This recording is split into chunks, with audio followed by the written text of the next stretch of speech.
No Days Liquid Fusing Adhesive is available in 4-ounce or 8-ounce bottles and comes with an ultra-fine tip needle dispenser, perfect for making intricate designs in glasswork and painting with Frit.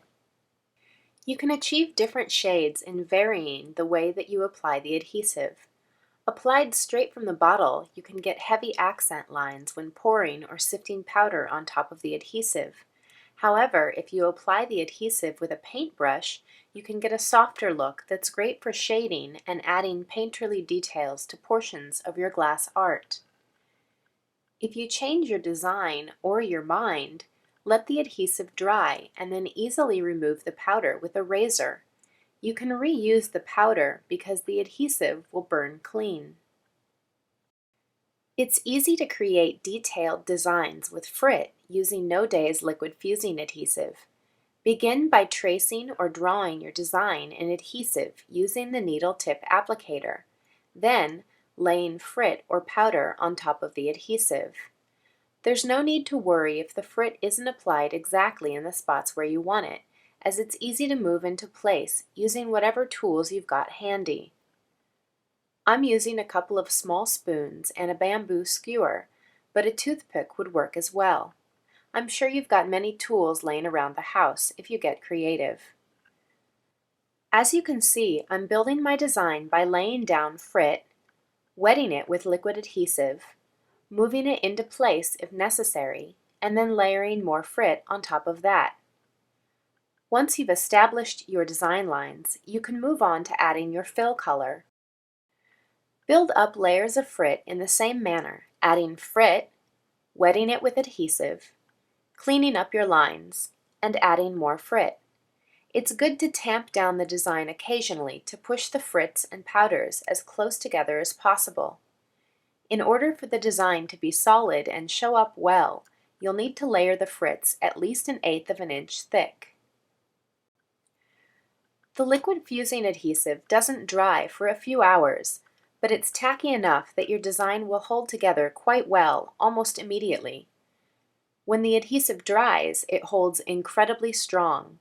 If your design dries and you need to rework it, simply add a few drops of liquid fusing adhesive to the area that needs to be worked on. When working with glass powders, you'll find that you really need to use a lot of powder. Begin by wetting the surface of the glass with adhesive, adding powders, and then wetting the powders with adhesive. If you're having a hard time getting the glass to cooperate, you may need to add more glass powder or more liquid adhesive until you find the right consistency that will allow you to easily manipulate your design. Once you've found the proper balance between adhesive and glass powder, you can begin to move the powders into place to follow your design lines. When you're happy with the design, let the adhesive dry thoroughly and fire in the kiln. Using the Frit painting technique, you can add more depth to your glass art by composing your designs on multiple layers of glass and overlapping them. For this flower, I made the outline in powders on the top layer of the glass, while creating the fill colors on a base layer of glass. You can achieve a nice even coverage by combining fine Frit with powder. No matter the design, I find it's easiest to begin building from the inside and work your way out. The more you practice with this technique, the better your results will become. Using No Days Liquid Fusing Adhesive allows you to build a design in Frit and glass powders easily.